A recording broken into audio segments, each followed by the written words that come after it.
In the previous session, we began the definition of products of measure space. Let me briefly review the previous material, such as this, the definition of rectangle. Suppose x and y are sets. A rectangle in this product is a set of this form, A multiplied by B, where A is a subset of x and B is a subset of y. The sets by this form are rectangles, okay? That we can see in this figure.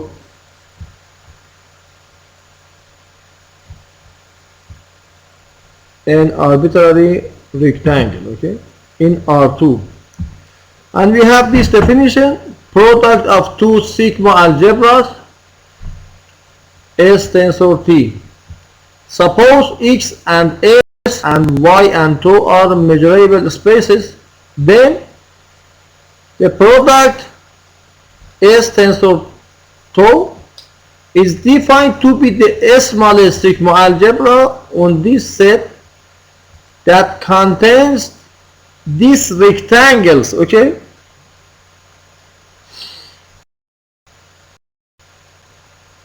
This rectangle that A is a member of S, the sigma algebra of X, and B belongs to 2 sigma algebra of Y, is called measurable rectangle, okay?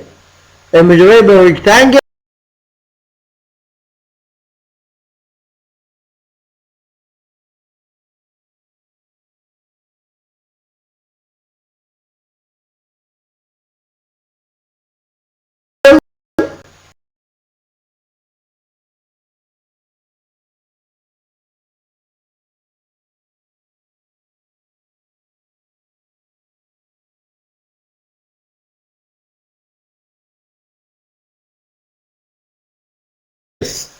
okay. Let me see its proof. Now in this session we define cross sections of functions. At the first definition we have this definition. Dear students, do you have my voice? Alaikum assalam. Welcome, Mr. Ashhadi, Al-Khafaji, Sajjad, Al-Hife, and other students. Do you have my voice? Dear students, do you have my voice? Thank you, Muhammad. Please pay attention to this definition, cross-section of functions. We see the definition of cross-function of sets, okay? Cross-function of sets by this definition. For any set or subset of this product, we have these two cross sections for this E, for this set, okay? And we see, for example, cross section of any rectangle such as this equal to this B or empty set, and this cross section of this rectangle equal to A or empty set. Now we define cross section of functions, okay? Suppose x and y are sets and f is a function from x multiplied by y to r, real numbers. Then for each a in x and for each b in y, the cross section functions, for example, this and this are defined by f a of y equal to f of a and y for any y in y, so that f index a is a function on y by this definition, okay? And fp of x equal to f of x and b for each x in x, so that fb is a function on x because b must be fixed, and so we can change only x. Okay, example, suppose f from this product to r, all of these sets consider real numbers, okay, is defined by this function rows f of x and y equal to 5x to the power of 2 plus y to the power of 3. Then f2 of y equal to this, because we must consider x equal to the fixed number 2, so that this equal to 20 if we put x equal 2. And we see that this function is a function depend only on y variable, okay? And this is one variable, not two variable, okay? F of a is a function from y to r, and we see in this theorem, in this example, okay? And for example, f3 of x, we must consider y as this constant 3, so that 3 to the power of 3 equal to 27, okay? And this function replaces to this. This is a function depend on x only, and this is one variable on x, okay? Because we fix y equal to 3 in this function, and we fix x equal 2 in this function, okay?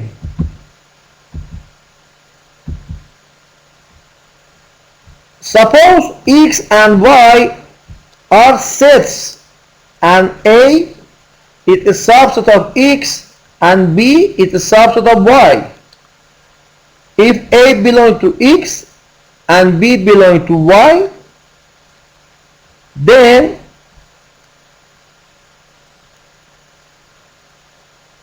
the class function of this characteristic function on a equal to this, and this class function, class section of this function, characteristic function, equal to this. That we can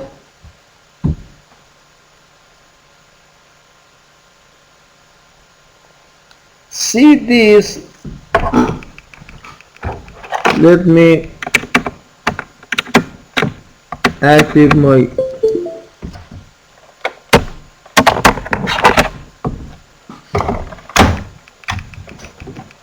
virtual board.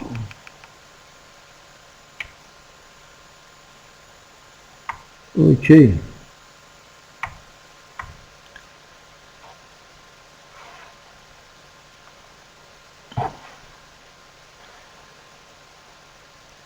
For example, if we want to determine this cross section of this function, we know that this function on y equal to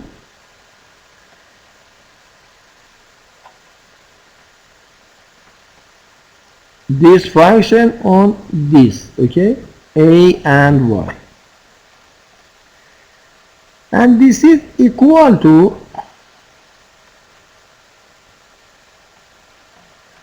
1 and 0. 1 whenever a and y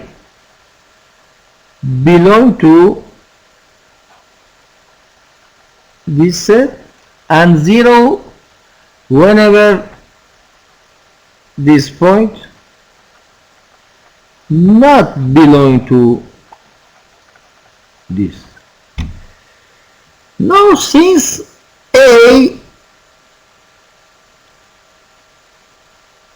is a fixed number, we see that if we consider another function such as this, phi of a on a phi b, okay, phi of a on a phi b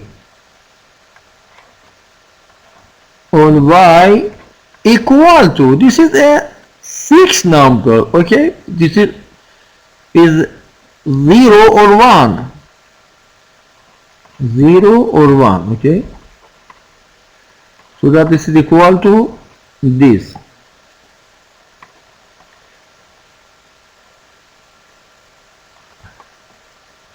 And this is equal to this if y belong to b,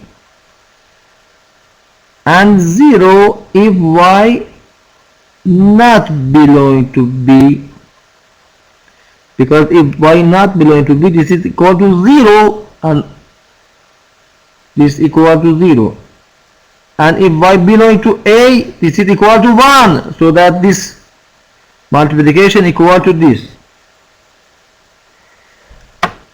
and this is equal to 1 whenever a belong to a, and of course y belong to b, and otherwise y not belong to b or a not belong to a is equal to 0, and this is equal to 1 0 whenever a and y belong to this product, and 0 whenever this order pair not belong to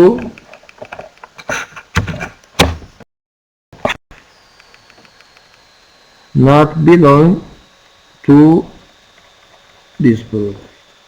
And we see that these two are exactly equal, this and this, so that for any,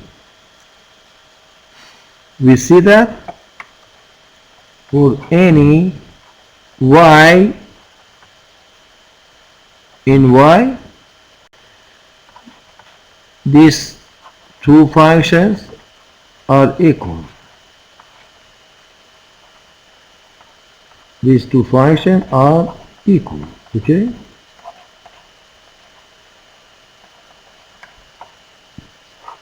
And so these two functions must be equal.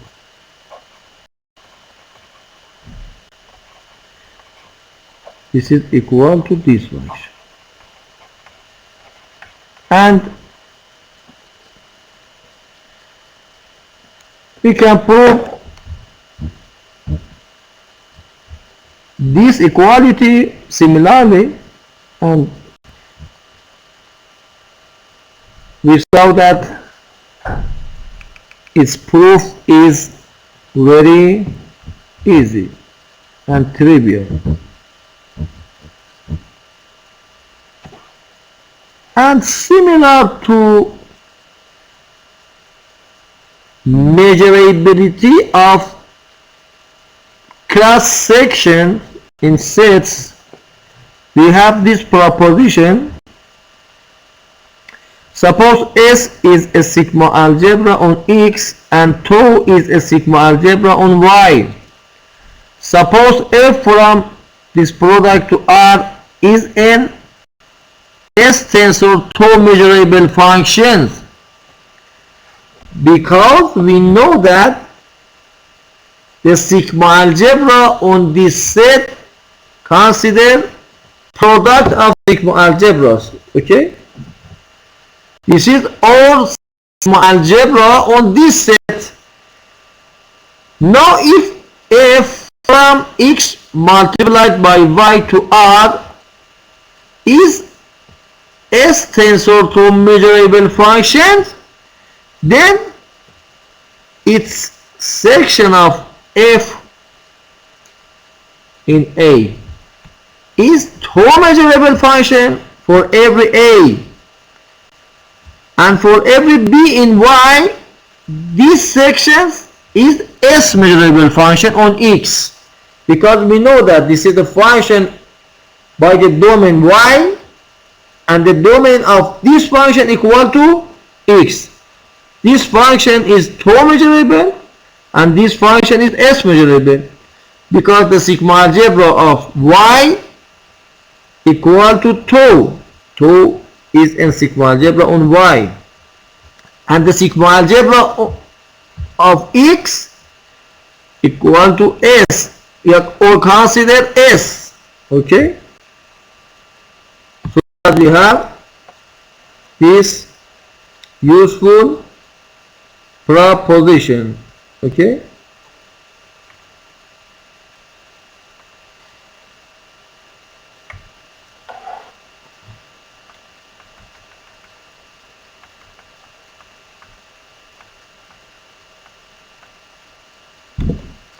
this is very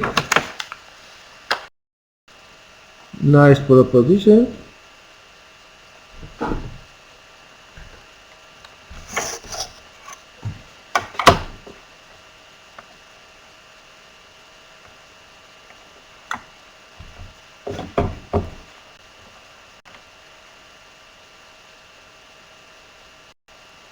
Okay.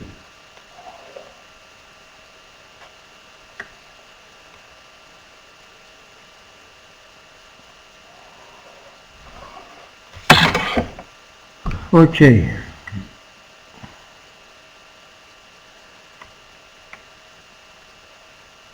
Let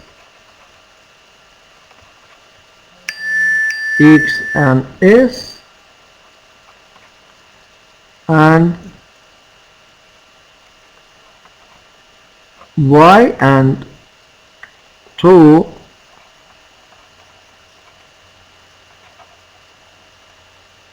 be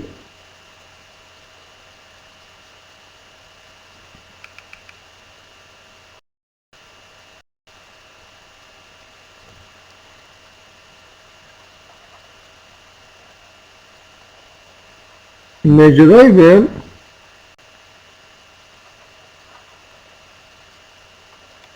spaces.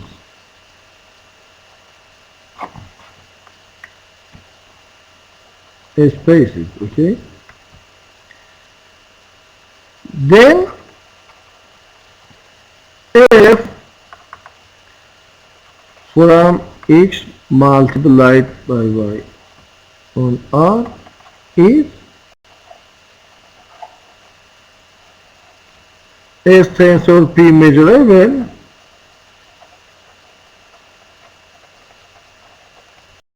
then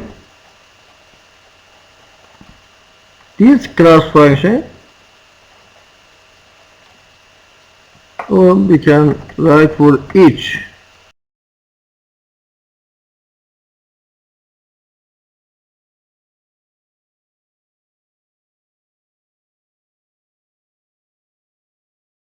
Okay,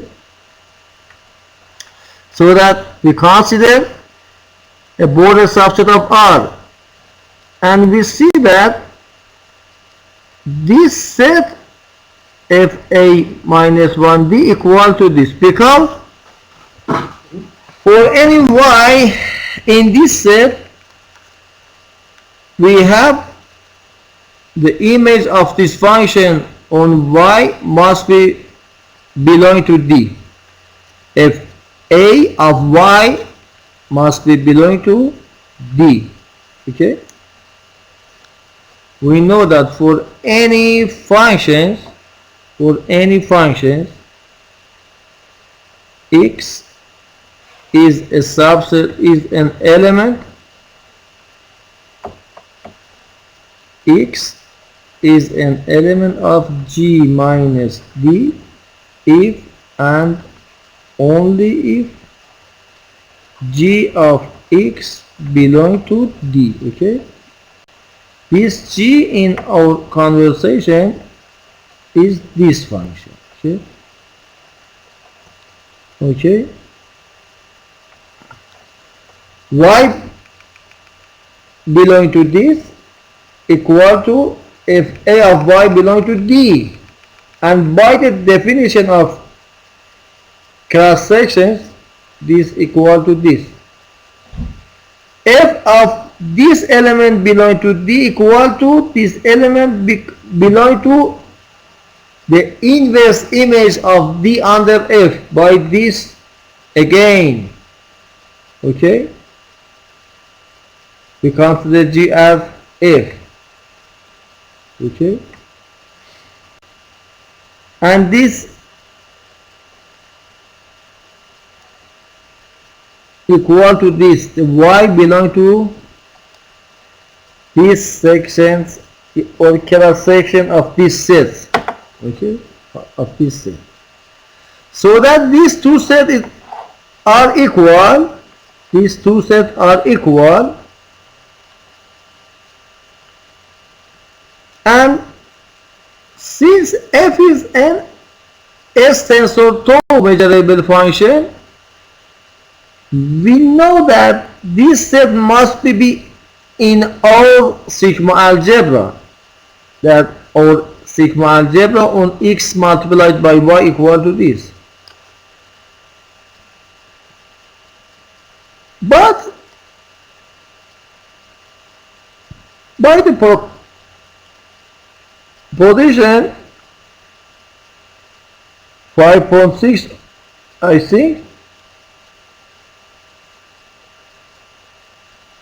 we see that all sections of this set must belong to 2, but this section equal to this, so that this must be belong to 2. Let's see this proposition that we proved in the previous session. If we consider any element of this sigma algebra, then for each a in x, this section must be belong to tau, and this section must be belong to S. Now consider E as this function. The section of this function equal to this. This is must be belong to tau, so that this is must belong to tau. So that for any border subset of R, this set must belong to tau, so that this function is tau measurable. This function is a tau measurable function. And similarly, we see that this cross section for any b in y must be S measurable function. Okay.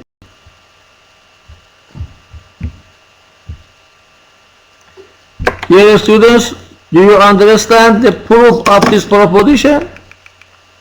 It is easy or not? Do you understand the proof of this proposition? Let me write for you in Google Translate.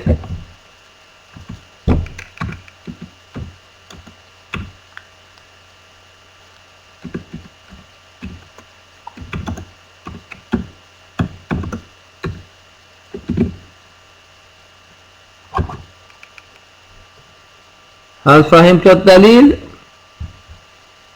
Okay.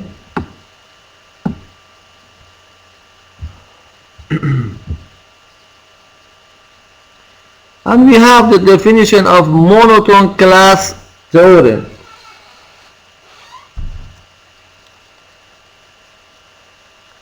The following standard two-step techniques often work to prove that every set in a sigma algebra has a certain property. Okay? 1. Show that every set in a collection of sets that generates the sigma algebra has the property, and shows that the collection of sets that has the property is a sigma algebra. We see this method in the proof of this proposition 5.6. Okay, this is very useful technique. Okay, we have the definition of algebra.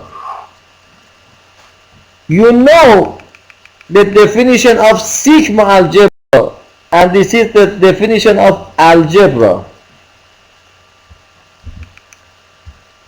Suppose W is a set and A is a set of subsets of W. Then A is called an algebra on W if the following three conditions are satisfied. An algebra, not sigma algebra. Empty set belongs to A. If it belongs to A, then its complement belongs to A, and for each two sets of elements of A, the union of E and F belong to A. So that we can write this. Let me write again for you.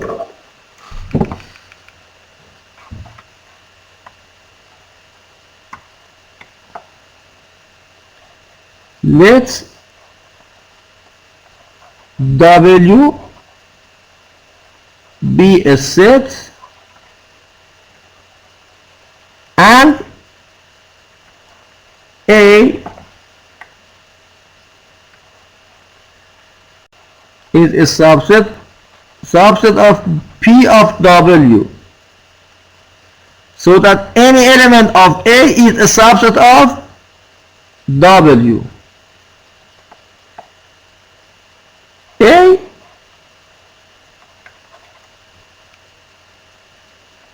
is an algebra on W equal to this definition. We must have three properties. Okay? 1,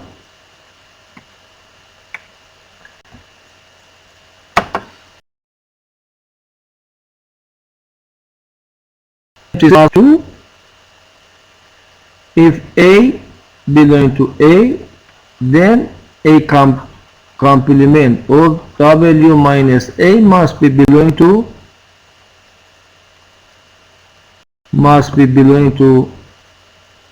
A, and 3, for any two element of A, its union must belong to A. We recall that A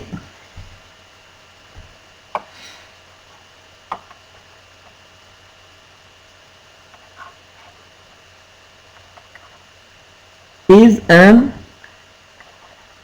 sigma algebra if and only if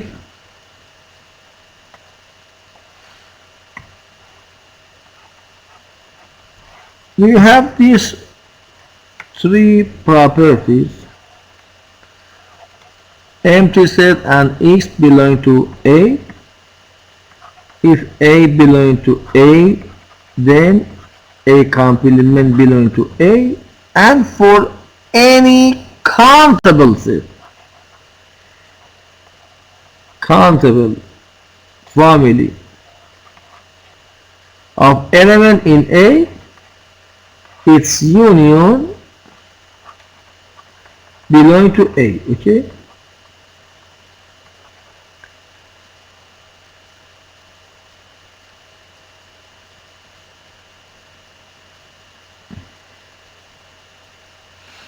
please note that the only difference from these two are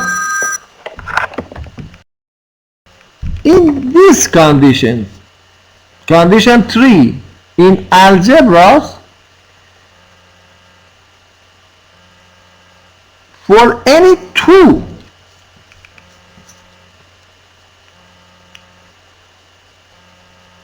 element of A, such as A and B, A, the union of A and B must belong to A. But in sigma algebra, for any countable family of A, this union must belong to A. Because these two are the same, because we know that X equal to empty complement, and this is belong to A2. If empty set belong to A, automatically by this condition X must be belong to A2. Okay, so that we have this and these two conditions, or we can write by this method that these two leads to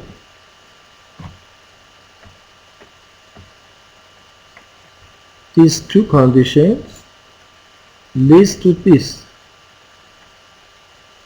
X, or the complementation of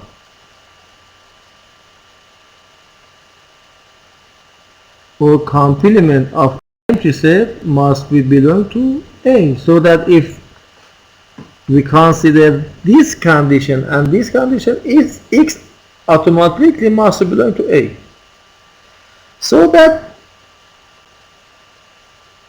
these two definitions differ only on this, that's replaced by this. In sigma algebra, we must consider a countable members of A, but in algebra 2, and we know that this is equal to for each finite number, such as this. In A, this union must be belong to A. It is very easy that these two are equivalent by induction. Okay, by induction, so that finite, this is I from 1 to n, not infinity. For any two, for any finite element of A, so that any algebra is closed under finite union, and any sigma algebra is closed under countable union. Countable union, not necessarily finite union. Okay, so that this is the definition of algebra. Example, collection of finite union of intervals is an algebra. Collection of all finite union of intervals. Finite union of intervals. For example,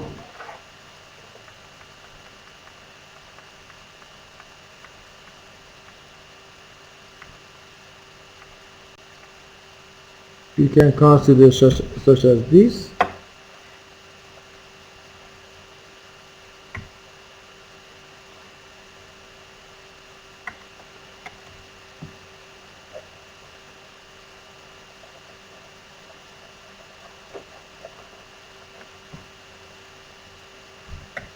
This set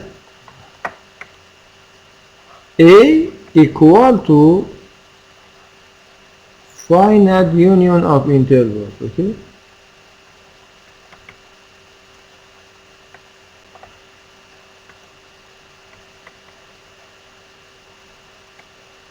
such that n belong to n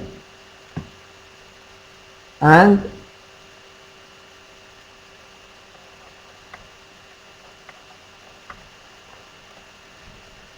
AA and BA are between this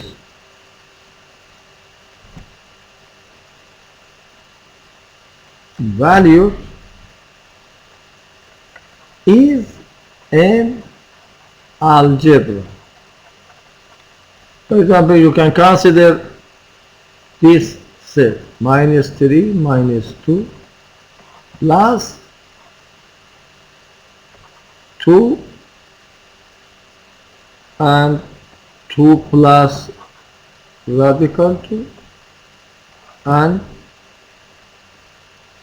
for example radical 3, 5, and any finite union of intervals. Okay, any finite union of intervals. Suppose A is the collection of all finite unions of intervals of R. Here we are including all intervals, open intervals, closed intervals, bounded intervals, unbounded intervals, set consisting of only a single point, and intervals that are neither open nor closed because they contain one endpoint but not the other endpoint. Clearly A is closed under finite union. You should also verify that A is closed under complementation. Thus R is an algebra.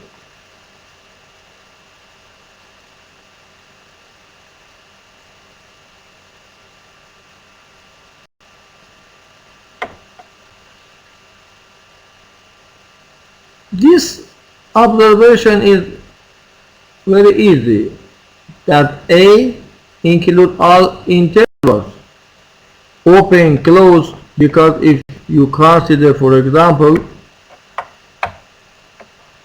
an open interval, it is trivial that this is a member of A because you can consider n equal to 1 or this interval, okay, n equal to 1.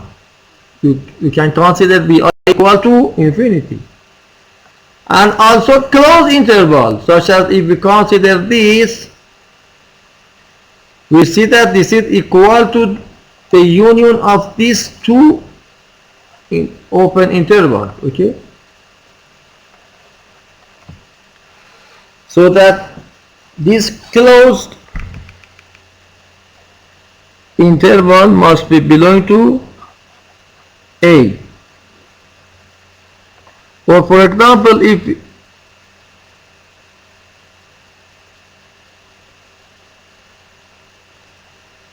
sorry, this is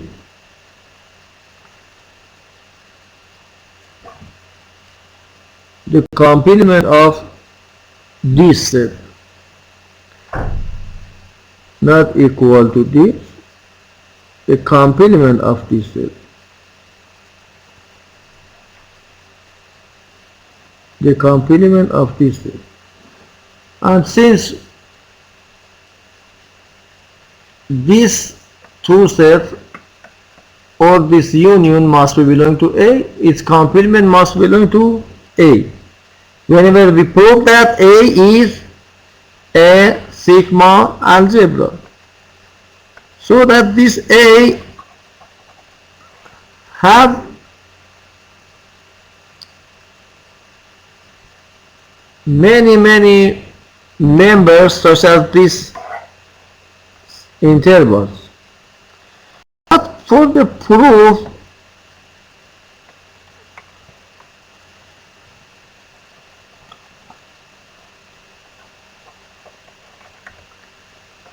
these are examples and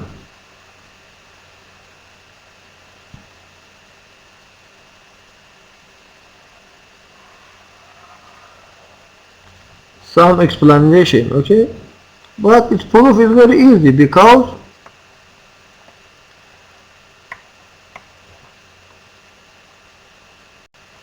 we see that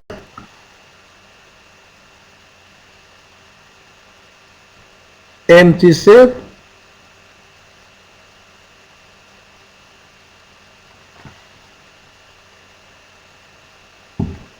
belong to A, because you can consider this n belong to natural number or 0. If you consider n equal to 0, we see that empty set must belong to A, because empty is the union by the index set equal to empty set. Okay, empty set equal to this union I belong to empty set. This is an finite union. Okay, and if we consider some element of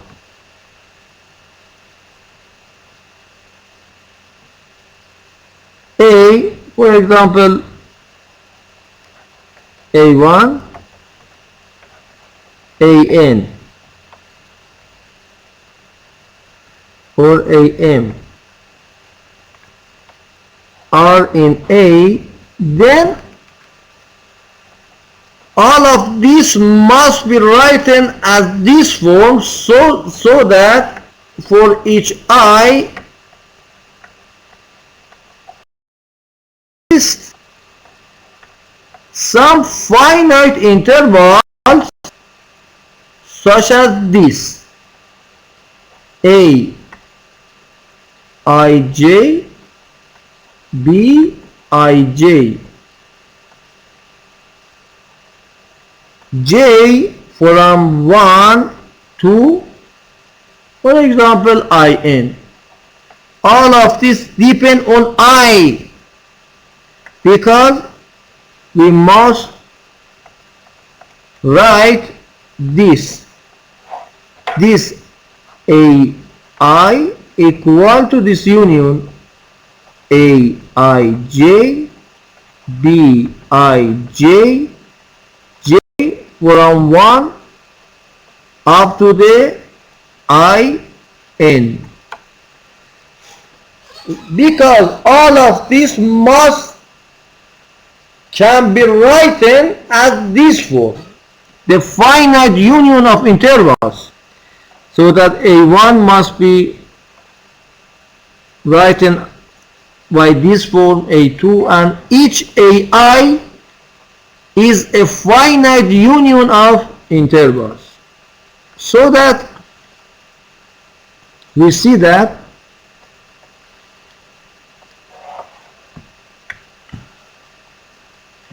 let me write this because you must see these notations,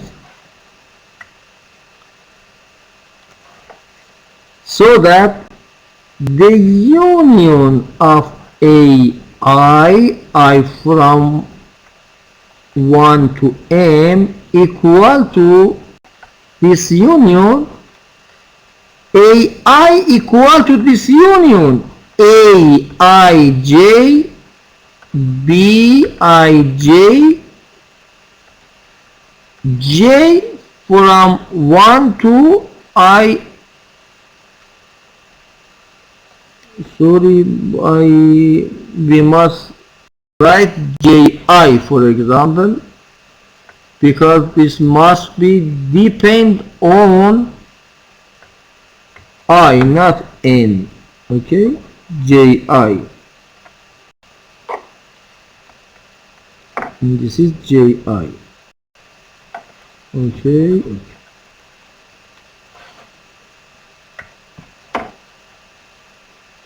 J from I to a number such as Ni. This must be depend on N. Ni. Okay. Finally, we see that this is a finite union of intervals. Okay, because any finite number of finite sets is finite. This is a finite union of intervals, so that this must be belong to A. Okay, this must be belong to A.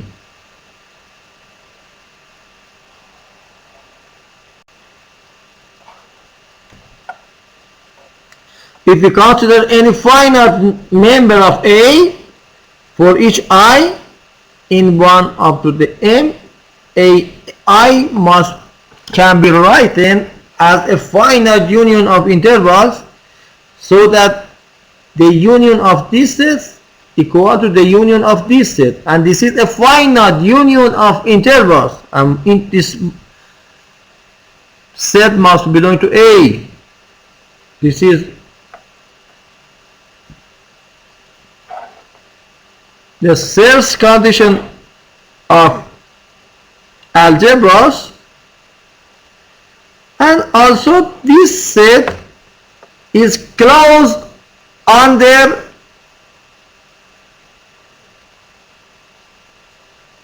completion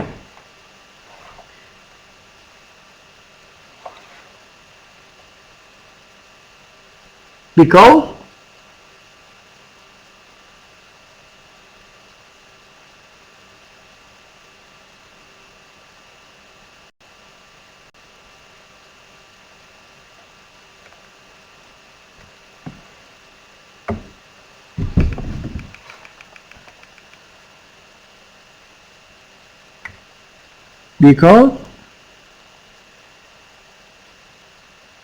if A belong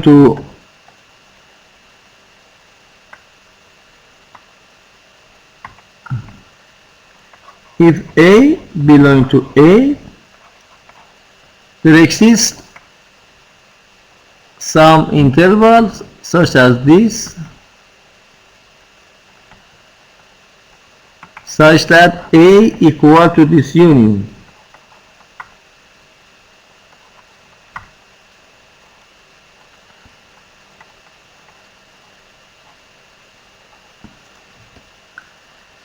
And so that the complement of A equal to the complement of this union.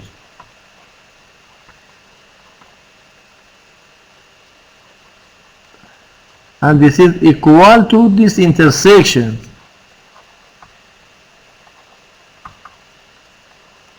Okay? So that a complement equal to this intersection.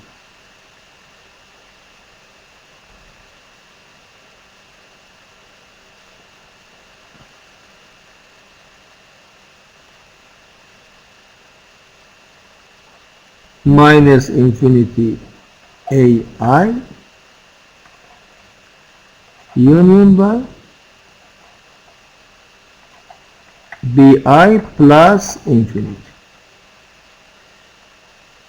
I from 1 up to the n.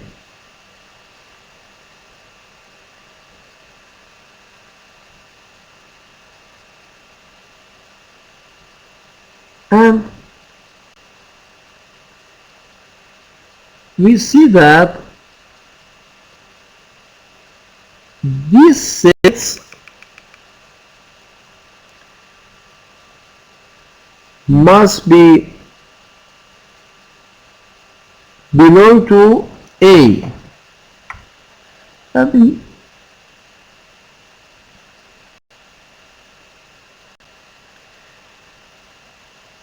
in the book, leave this at a practice. You should also verify that I is closed under complementation. Okay? The reason of this is this, that this set must be belong to A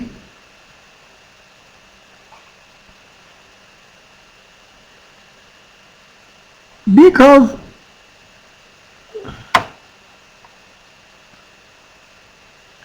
similar to the proof of this, that A is closed under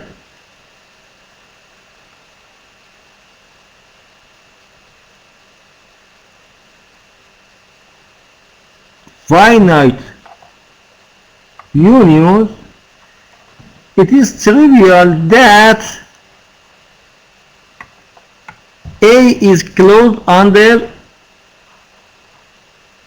A is closed under finite intersections. Okay?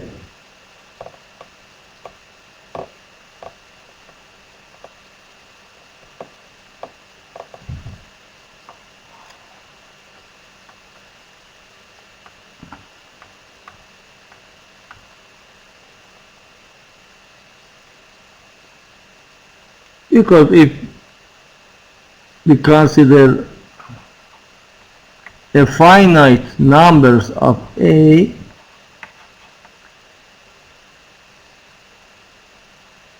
then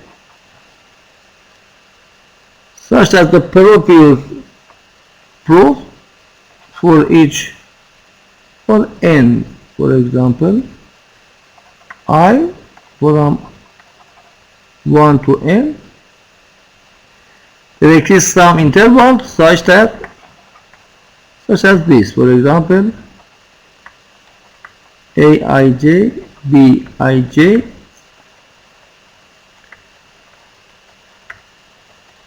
such that Ai equal to this, Aij, Bij,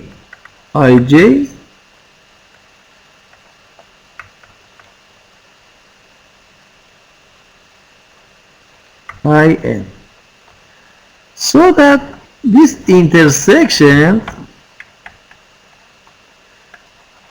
equal to this intersection, I from 1 to n then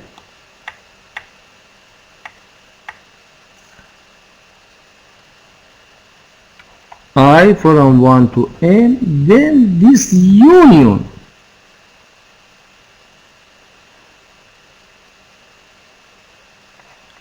A ij, B ij, j from 1 I n. Okay.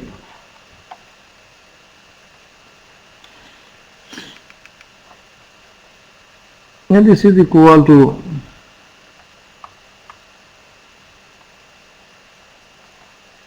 a finite number of intervals, okay, because this is equal to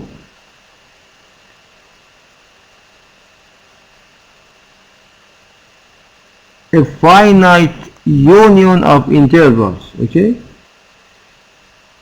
and this is belong to A.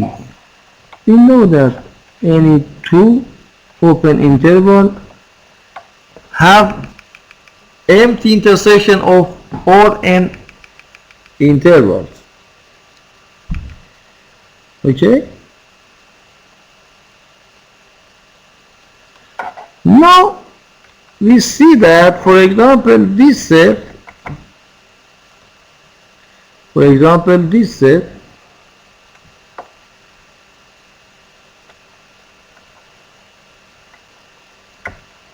is the complement of these.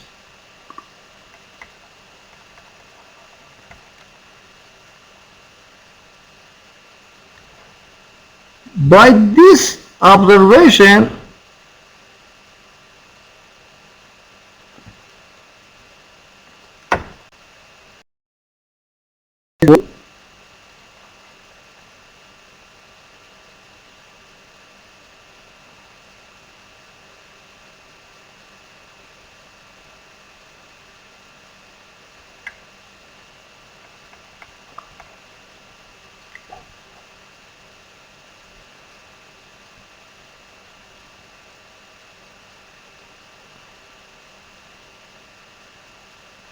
the complement of this set.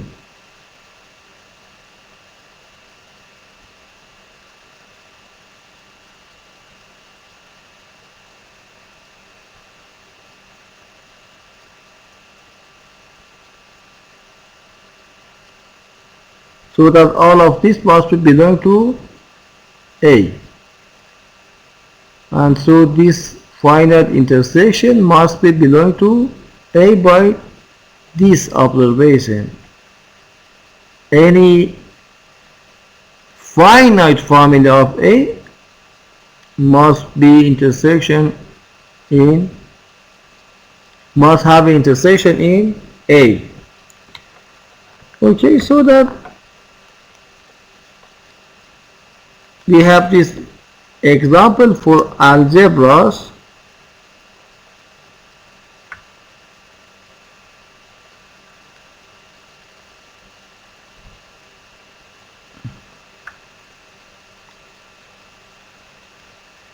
And this example, and we can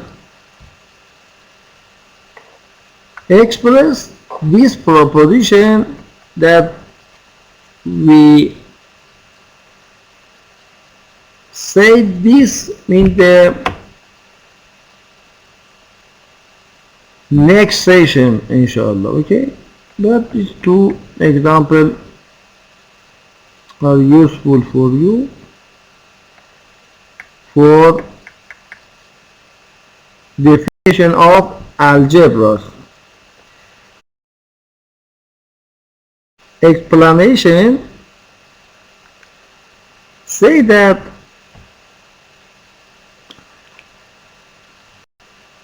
is A including all intervals, open, closed intervals, okay?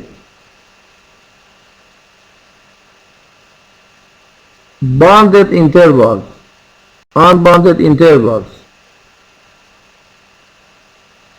Oh, sorry, units of intervals, not open intervals, okay? So that this is very easy that this belong to A because all of these are intervals, okay? Not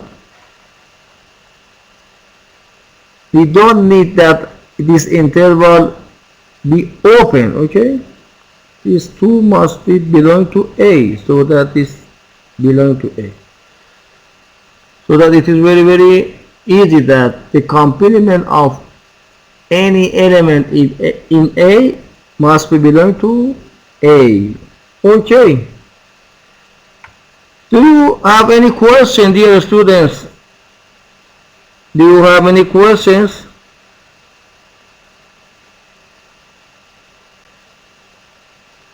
Do you have any questions, dear students?